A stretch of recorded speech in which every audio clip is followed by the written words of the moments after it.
So next up, what we're going to do is lathing kind of technique. So now we're going to take the cleaner looking side, which is the one that I just did, I think, and we're going to end up drilling into it in order to make it accept this end. But we're also going to lathe down this end a little bit smaller so that it will actually fit together. Now this is where it gets a little tricky for me. This is where I think that I could do, honestly, a little bit better. I just don't have the experience or know how to lathe something this nice.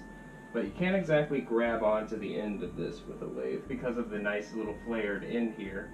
So what I end up doing is I put a rod through it and then lathing it down. But my problem is that it won't line up and just immediately start drilling. It always likes to shoot off to one side or another. So my solution is to remove the inside with a Dremel and get it just to this size and then drill out the rest of it.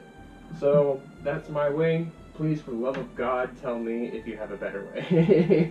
But that's what I do as of right now, and I'll bring you through the process. The first thing we're going to use is what is called a burr, and this will remove most of the material and just get us started and moving quickly. The burr looks like this. I bought it for I bought this whole set, honestly, for about $15 on Amazon. You don't want to buy the most expensive set. It's all the same stuff as far as I can tell, to where just buy what honestly that fits your budget, really. So what we're doing here is removing most of the material from the PVC pipe with this burr. It's going to remove a lot of material very quickly though. So you see that the method that I'm actually using is to run the burr around the inside of the head joint and just kind of go around and then start kind of scooping the PVC out just a little bit by a little bit.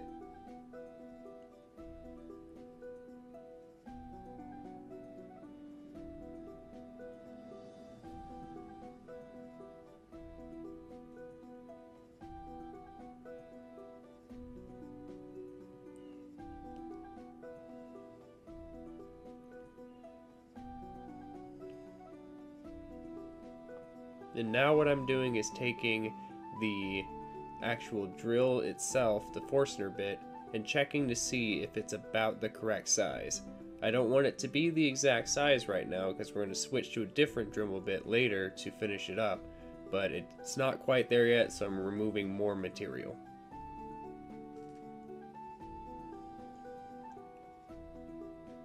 Alright, I'm checking the size again.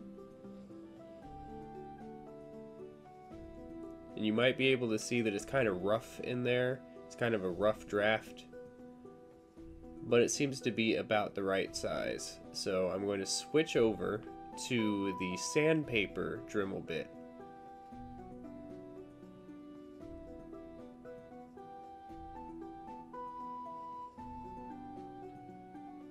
And that's going to make it nice and smooth and actually fit a little bit better.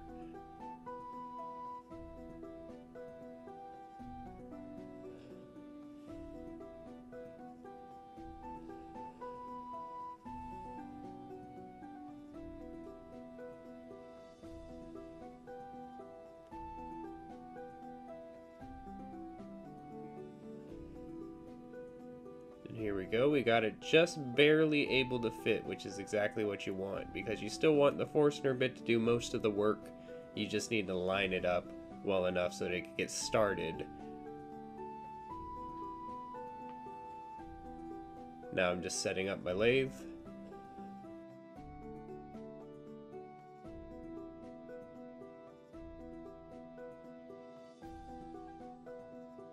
Okay, so what I've done is actually gotten a 3/4 or a 0.75 inch dowel rod to put into the lathe and to put the PVC on top of it. Now you can see I put tape on it, a bit of duct tape in order to be still kind of slippery so it'll slide on and off, but this side to have grip tape, cloth tape, so that it will grip onto it and stay. But as you can see, it is actually not exactly 3/4, or maybe the inside diameter is not exactly 3/4. Haven't really bothered to check with my calipers, but therefore you have to tape it up in order to make it actually fit snugly in the middle.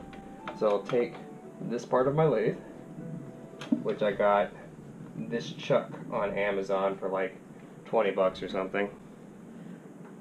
Put this side into the lathe, and twist it, close it down, and as you can see, it's going to have some wiggle room, so that's just going to be a thing.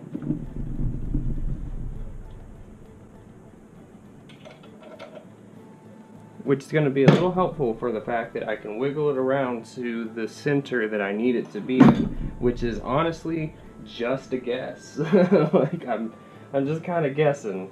I'm not, like, I don't have any official way to measure a center point or anything. So I'll take my drill bit. I believe this is a 7/16. I'll get back to you on that. I'll put it in the actual video. I'll write it down. I forget what size this is, but it is kind of a funky size. It doesn't come with like your normal Forstner bit set. But this is a Forstner bit, by the way, if I haven't mentioned that before. Okay, I'm going to put on my safety glasses in case this thing goes flying and tries to take me out. The rest of my body should be fine. Yeah, there we go. It's pretty off center, as you can tell. Yeah. Okay. Yeah, so the center point is trying to fly away on me, so I'm going to try and get this guy in a little bit further, make it a little bit more sturdy, in which case I'm going to remove this one for just a moment.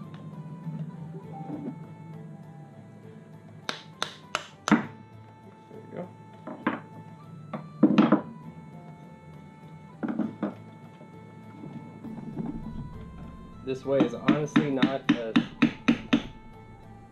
honestly not a suggestion. I'm not proud of this method in any way, shape, or form. So if you're like, oh, that method doesn't really work, it's like, yeah, I know. It's all I got as of right now. So don't worry about hurting my feelings or anything.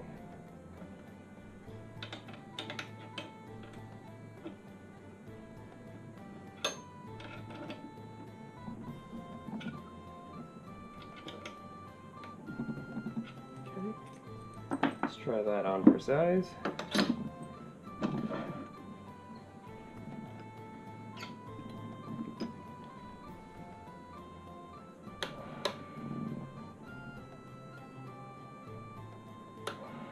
There we go. So it was a little bit off center, and so I pushed it towards center as best I could. And we're really close now, honestly. So sometimes just get real close to it and take a real close look. That's better. I'll stick my face real close. Try and center it up as best I can so that it stops wibble wobbling.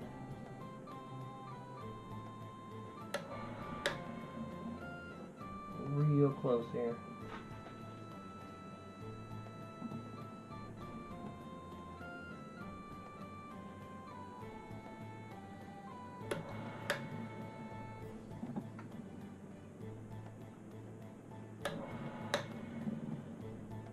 Okay, I think that's good.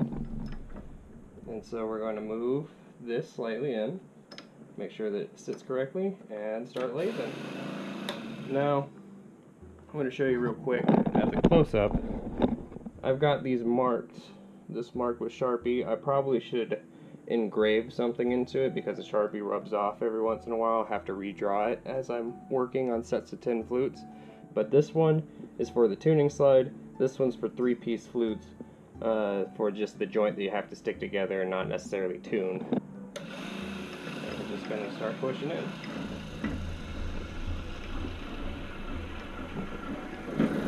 Oh, that's a shame.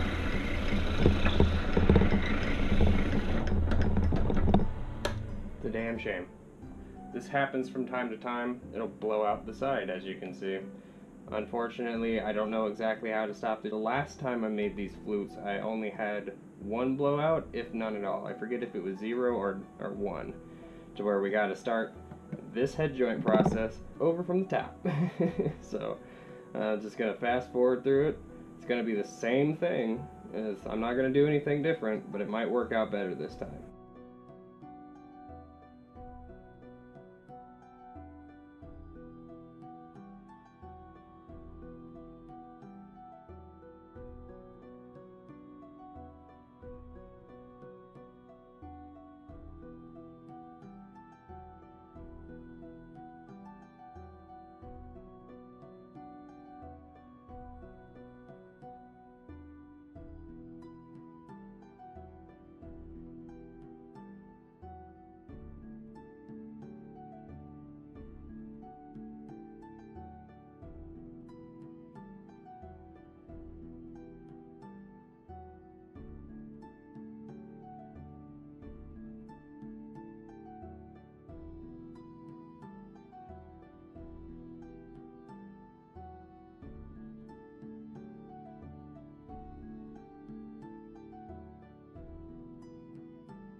To switch over to the body. Now that we have the head joint done, we need to be able to insert it into the body of the flute. I'm going to choose the flattest, most even looking of the two sides, and it turns out to be this side a little bit. So we're going to mark how deep we're going to make it. And it's like just over an inch, so like an inch and an eighth, maybe just over that. Now, of course, since this is longer, I need to put a longer 3/4 dowel rod into it, which I so happen to have.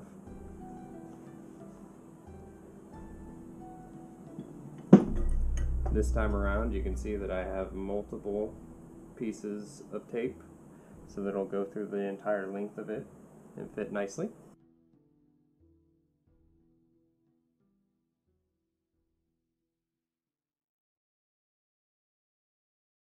So I'm not exactly super familiar with lathing turning tools, but I see that everybody uses this scoop little lathing bit here. I used the smallest one. It's from Windsor Design, but it's really just a Harbor Freight brand. I think I got these for like, gosh, I forget how much it was, but maybe like 20 bucks, and I got a whole set. And I've so far only used this really. You have to sharpen them yourself. Because they don't really come very sharp, but once you sharpen them, they work fine as far as I can tell. So I'm going to put on some safety gear real quick. We'll get started. Ah, my bad. I didn't actually put this side down.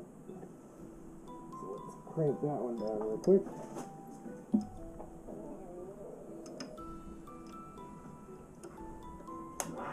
There we go. That sounds better.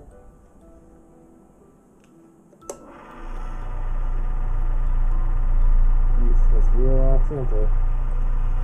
Not too much we can do about it though with our current setup.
So for the first time ever, I actually went a little bit too far.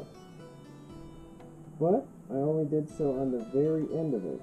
So I'm going to go ahead and just move it down slightly, and that should be good enough. We have plenty of meat on the other end to tune it up to the right tune, or to the right low D. So we're just going to take it down just a little bit more.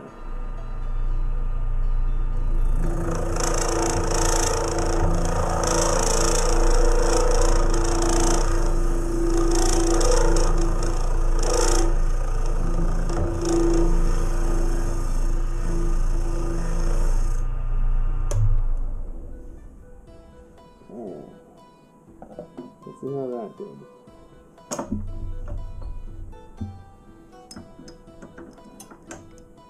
I think that I just got working jitters with the camera, where I think I'm just messing up a little bit more than I normally would whenever I'm being filmed.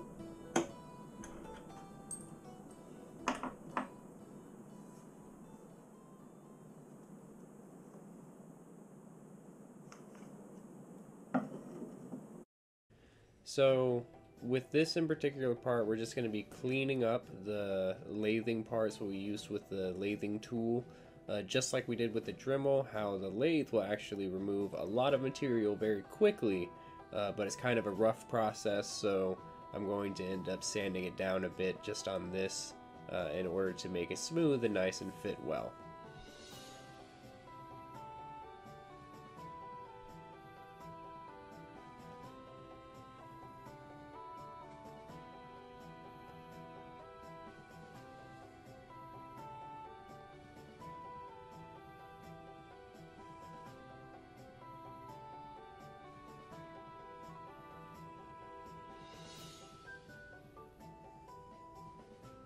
We're moving over to the bandsaw in order to just cut off that little bit of the end there so that it can actually not have the part that's chipped off.